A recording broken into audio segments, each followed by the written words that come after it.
Hi, everybody. Welcome into episode 3 of MEC Roundup. I'm your host, Taylor Kennedy, and you can follow me on Twitter at Taylor_Kennedy7 for all the latest news about this podcast and just what else is going on within the MEC, because I love tweeting about the MEC as well. But we also go on our website as well. Go to mountaineast.org, where you can find all the teams in the Mountain East Conference. You can find Player of the Week honors and all the different sports listed on our website as well. So I highly encourage you to go onto that website as well. Follow us on all of our social media pages. We're on Twitter, Facebook, Instagram, you name it. We're on it. We're there. We're here to present content to you all the best way possible. But let's dive right into our first interview of this podcast episode 3. And let's talk to a guy that has a team that's off to a 4-0 start. And he's probably on cloud 9 right now. And that's Coach Mark Richmond of Notre Dame College up in Ohio. And let's welcome him into the program. Coach, welcome in. Hey Taylor, how you doing today? Man, like I told everybody else, you're on cloud 9 right now. So I wish I was on cloud 9 as high as you are. I mean, 4-0, you guys defeated number 7 West Liberty by 1 a few games ago. Man, you must be living the dream right now. Yeah, we're feeling good about ourselves at the moment. Gotten off to a good start, and we're fortunate to win some close games. They've all come down to the wire, and we found ways to win. Each one a little bit different, but played some close games, and it's taken us some time here at Notre Dame, but finally got some guys with some experience and some older guys. So I think that's kind of been the reason we found ways to win kind of late in some of these games. I'm looking at your guys' schedule right now. You guys win the first game against Slippery Rock by 4 in overtime. You beat Seton Hill by 7, Wheeling University by 2, and you guys beat West Liberty by 1. So let's start here. Before we talk about the last game against West Liberty, let's talk about the team so far. You guys have had a lot of close wins, a lot of them decided by less than 10 points.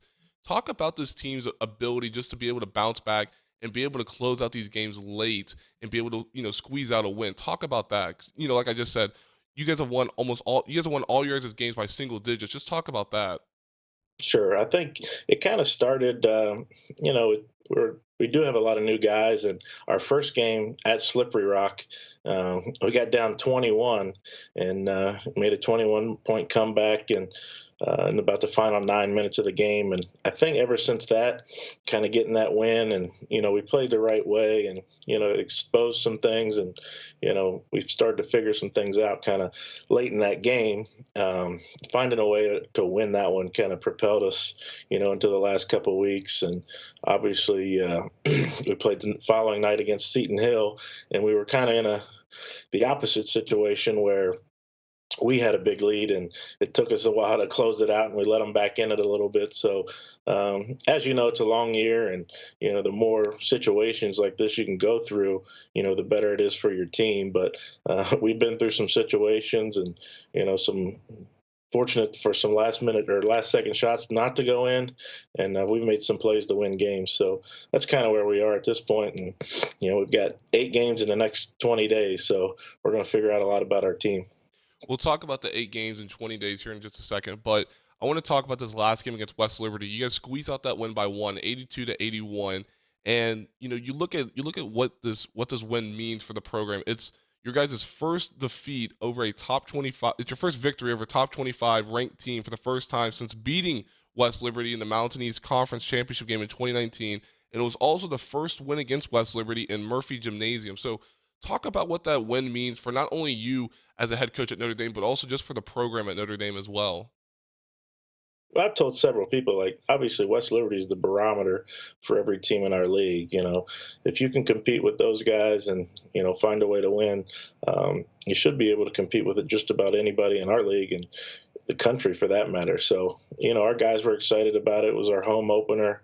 We had a good crowd, and people were excited, but I was proud of our guys. We didn't play particularly well in the first half, but halftime we kind of settled down, and we kind of stayed the course and, found a way to win. So I was proud of them for just, because the game was a little bit in the balance in the first half, and, it could have got away from us, and, we stayed together and found a way to win it at the end. Okay, so let's talk about what you said to your team, or what even the team, how you saw your team respond. Because you said you guys had a sluggish to slow first half, and you guys go out there and perform a lot better, and again be able to beat West Liberty.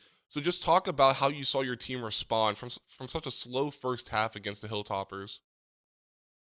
I think we had several guys that have never played against them before, and obviously their unique style is a little bit different than what guys are accustomed to. So, we wanted to dictate the tempo and control the pace a little bit, and I think they sped us up a little bit in the first half. But halftime, we kind of caught our breath and we stuck together and made some adjustments. And I think after a few of the guys had seen it and been through it a little bit, they realized what we were trying to do. So I was proud of our guys for making those adjustments at the half. And then, we played particularly well in the second half, got some key stops, and did a nice job on the glass and out rebounded West Liberty, which doesn't happen very often. So let's talk about a guy right here, and we'll talk about some individuals now. So the Mountain East Conference announced the MEC Player of the Week honors from both men's and women's basketball. We'll talk with the women's Player of the Week here in just a few minutes, but let's talk about Notre Dame College because Tylan Crawford won the MEC honors on the men's side. Talk about his growth so far this year. He's played all 4 games so far. He's been able to step up big at some points. Talk about his growth. Where have you seen him grow the most? I think just in a leadership perspective, he was with us last year, and as you build a program, you want to get those veteran leaders that have kind of been through it. It was just all new for him a year ago. So this year, now that he's been through it and understands what we want, um, he's done a really good job kind of leading our program, and he's played really well and solid in some of these games. He's a kind of a calming influence on our team. He leads us. He's an older kid, so we've been excited about the way Tylan's playing. I think he's just kind of scratching the surface of what he can be because he works really, really hard. He's played particularly well offensively, but I think he can be an elite defender in our league. And we put him on some guys, and he's done a really good job on some of the better players that we've played to this point. So outside of him, who are some other guys that have really caught your eye early? We can go up and down statistically with points, but from a coach's perspective, who's been a guy that's been, impressing you the most through these first 4 games? It's kind of been a balanced effort, and that's kind of what we preach. We brought in a transfer by the name of Jaden Willis, who's really shooting the ball well for us. I thought we needed a guy that could make perimeter shots for us, and he's definitely done that to this point. Shooting the ball really well, playing the right way. A guy named Michael Sampson is another returner, kind of like Tylan, who's just he's not a guy you run a ton of plays for or, doesn't make a ton of plays offensively, that stand out, but you look up and he's got a double-double with, 14 points and 14 rebounds. And he's a guy we just can't take off the floor because he's so invaluable in the glass. He goes and rebounds it, he runs, he defends. He's just, a key guy for us. And then our backcourt, we've kind of got several guys, and, we're still trying to figure out some roles, but another guy that returned is John Gadinez, a small guard that just makes plays and is exciting to watch. And then we've got a handful of guys that we're excited about who are still, new and trying to figure out our league and, who they're going to be on our team. But that's the exciting part. And like I said earlier, like these next 20 days, we're going to find out a lot. And hopefully that propels us into, the majority of league play after Christmas. Go back to Willis very, very quickly and talk about him because you mentioned how you needed a guy in the backcourt, especially somebody like him. He's averaging 22 points a game, shooting 42% from 3. Talk about how vital his role is to this team because it seems like he continues to find ways to help you all squeeze out these close victories and be able to win the games that are needed the most, especially early on in the season. Sure, he's a guy that we really trust as the shot clock or even the end of the game when the clock's winding down to make a play for us. He made a big play on the road at Wheeling to win us the game, in the last seconds. And he kind of propelled that comeback against Slippery Rock. So he's a guy that's an elite shot maker that can make plays when there's not much there. So he's a guy we're really fortunate to have, and he's really bought in. And like I said, he's another guy that's kind of been through it. He's a transfer, but he's played at this level and he's been successful. So we're excited to have him in our program. And then lastly, let's talk about the rest of the season because we're still early in the season, 4-0 on the season for Notre Dame. But when you look at this team, where at in regards to either schematics or personnel or just the overall dynamic of this team, where do you see this team needs to grow the most to continue this early success? I think it's a combination of things. You can always, as a coach, we all want to be better defensively. Um, just continuing to get stops and rebounds, and I think our offense will take care of itself. We've got some talented guys that can make plays, but offensively and valuing the basketball is key. We had 23 turnovers against West Liberty, which is way too many. Obviously, their style forces that, but I think if we can value the basketball, get a shot every time down, and defend and rebound, we'll give ourselves a chance in a lot of games. So I think just continuing to pursue those goals and finding more guys that can help us. Well, Coach, thank you for your time. I appreciate your time as always, and best of luck the rest of the season. And we will talk soon. Thanks, Taylor. Yep, absolutely. That was Coach Mark Richmond of the Notre Dame Falcons. And next up, we'll talk with Maggie Gwynn from Concord University, as she has won the Women's Basketball Player of the Week honors as well. You won't want to miss it here on MEC Roundup. Welcome back into episode 3 of MEC Roundup. We just spoke with Notre Dame College head basketball coach Mark Richmond, and we are pleased to be joined by the recipient of this week's MEC Player of the Week honors on the women's basketball side. And we were pleased to be joined by Miss Maggie Gwynn from Concord University. Maggie, welcome to the program. Thank you so much.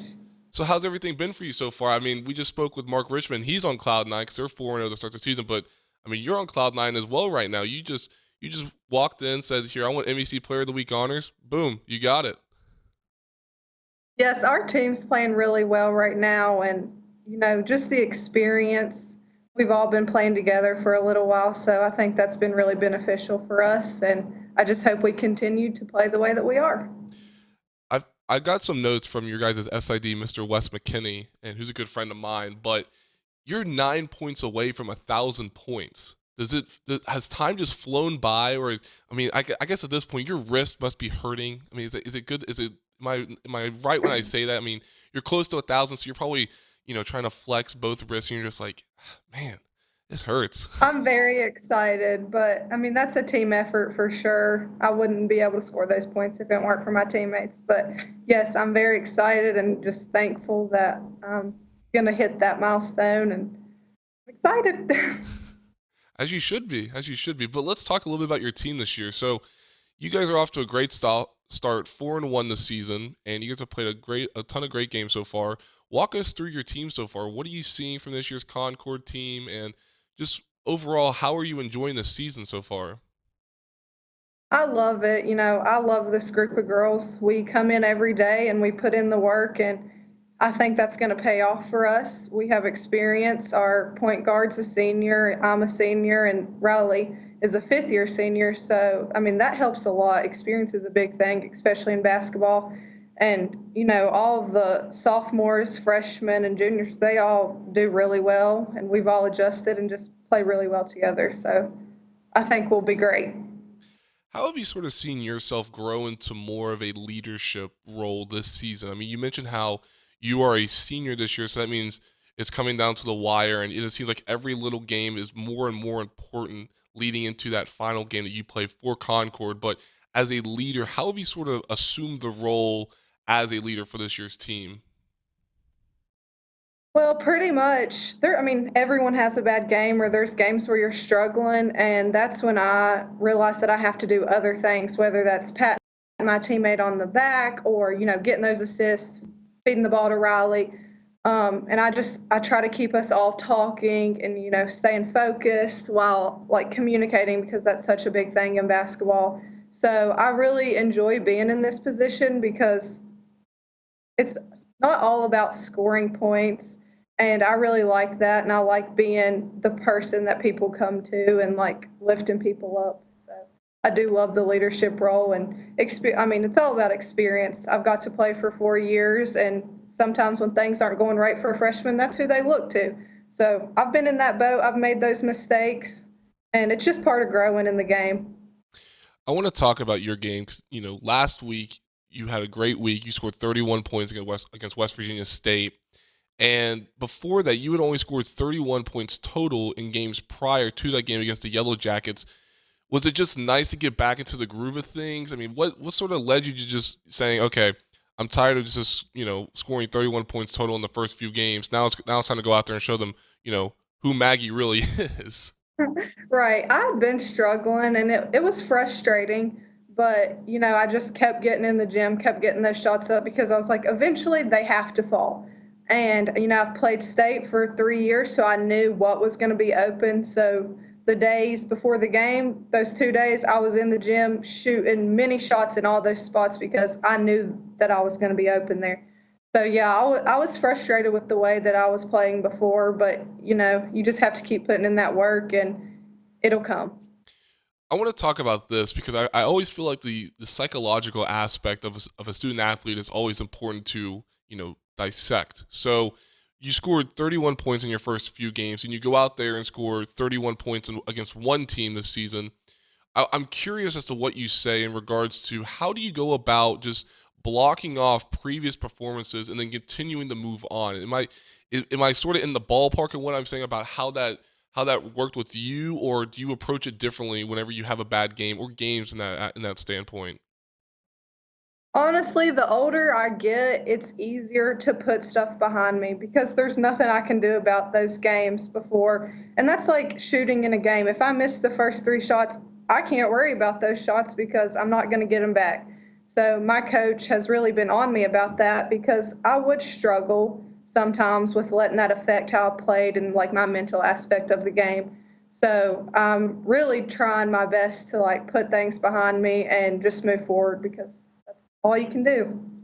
I want to go back to talking about this team really quickly before we get back to you. But you guys are off to a 4-1 start, which is the best start since 2011, 2012. Whenever you guys went 9-1, and then Concord has won 20 games in 2 of the last 3 seasons. When you look at the way the season has gone so far and how you guys have progressed as a team, what steps need to be taken for you all to continue this early success? One, but two, where do you see this next leap or the next achievement needs to come? That way, you guys can continue to succeed and move forward through this season. That's another thing that we actually talked about. The whole time I've been here, I've never won the first game of our season. And this year we started off at that tournament winning both games, and that hasn't been done since I think it was the 11-12 season.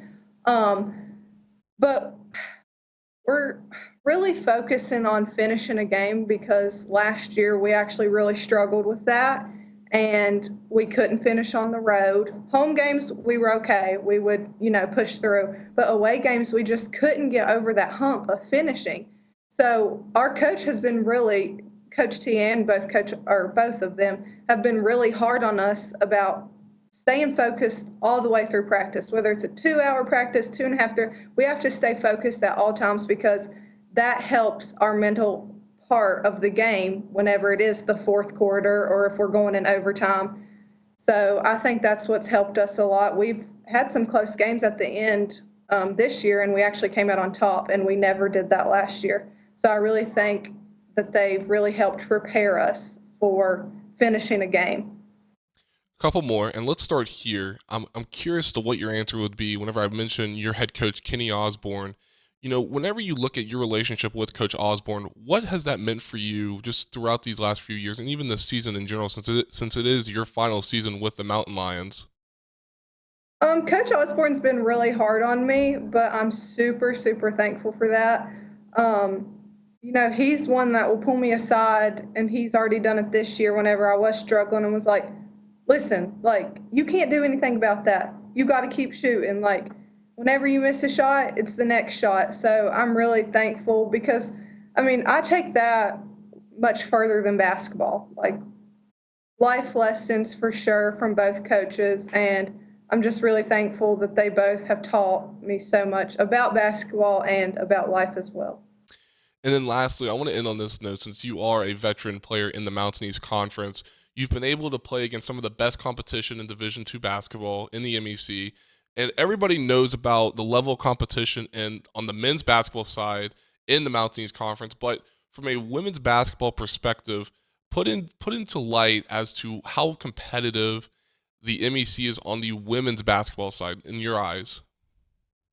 I mean, those top 4 spots are super competitive. Like, whenever it's preseason poll time, I mean, we never really know because the Glenville, the Notre Dame, the Charleston, us, I mean, we're all very solid teams. Not that the other teams aren't, they are very good as well. But, like, it's a battle between those four teams for those 4 spots. So, I mean, like Coach tells us, we're the hunted now. Everybody wants to beat us because we are in the top 4. So, which I really like. I would much rather be the hunted than trying to hunt people. So that's good. But yeah. Well, awesome. I appreciate that, and thank you for your time. It was awesome speaking with you, and congratulations on winning the MEC Player of the Week honors on the women's basketball side. Thank you so much for having me. Absolutely. It was good talking with you, and good luck the rest of the season. Yes, thank you so much. Absolutely. That was Maggie Gwynn from Concord University, and now we'll be back here in just a second talking about what we should see up next in this next coming days in the Mountain East Conference as well. You won't want to miss it here on MEC Roundup. Maggie, thank you. I appreciate it. Thank you. Wes, if you can still hear me, thank you as well. Yeah, you bet, Taylor. You guys take care, and you guys good luck this season. All right, thanks, man. Appreciate it. Yep. All right, Mark. So I'm just going to just keep it rolling real quick. Let me see something.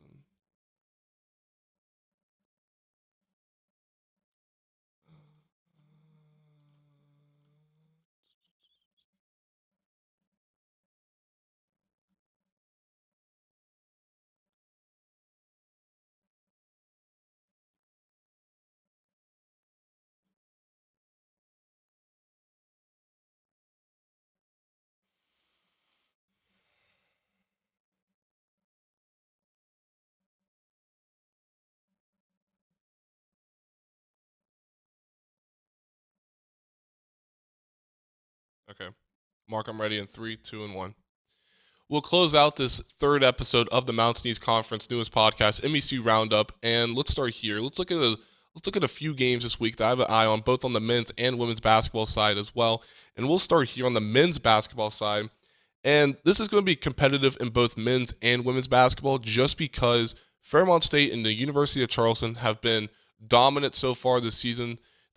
They've played great competition. UC is off to a great start. Fairmont State's off to a great start. Fairmont is the defending MEC conference tournament champions, and UC had one of the better regular seasons in program history a season ago, and I expect this game to be high-flying, guys all over the court. It's going to be another great game in regards to coaching on the men's basketball side between Coach Dwayne Osborne and Coach Tim Koenig as well. I expect this game to be very highly competitive, high scoring as well, with a lot of defense as well. Fairmont Senior, I saw them play. Fairmont State had a lot of great guys and a lot of great pressure as well against West Virginia Wesleyan. That caused a lot of disruption if you really look at the scheme of things.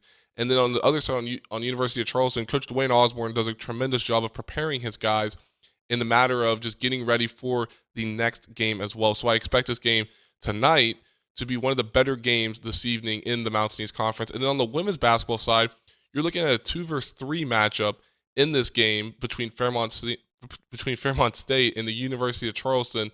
Fairmont State comes in as the number 2 team in the MEC, and then the Golden Eagles come in at the number 3 team in the MEC as well.